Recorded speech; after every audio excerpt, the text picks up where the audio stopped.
Հիմա գնահատում ենք հայկական սիթքոմները։ Առաջինը մեզ մոտ Restart-ն է, որը ինձ չի տպավորել, եկեք 9-րդ լավ։ Խոպային տեսություն, իրա ժամանակի նայում ենք, այդպես ոչինչ։ Դրա համար եկեք կտամ 6 լավ։ Դոմինո։ Չէ, էլի դուրս չի եկել, 8-րդ։ Ոսկե դպրոց, վատը չէր, կարելի ասել լավն էր։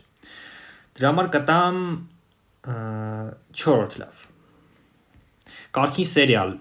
լավ սիթքոմ էր, 3-րդ տեղ կտամ։ Ազիզյաններ, լավն էր, հատկապես երբ որ կար Գառնիկի կերպարը, 2-րդ տեղ կտամ։ Տնփեսա, էլի նայում էինք, երբ որ եթերում էր, 5-րդ կտամ լավ։ Քարե դարդ, 7-րդ, այս որ սիթքոմնա չեմ նայել այս մեկը, դրա համար կգնա 10-րդ տեղ։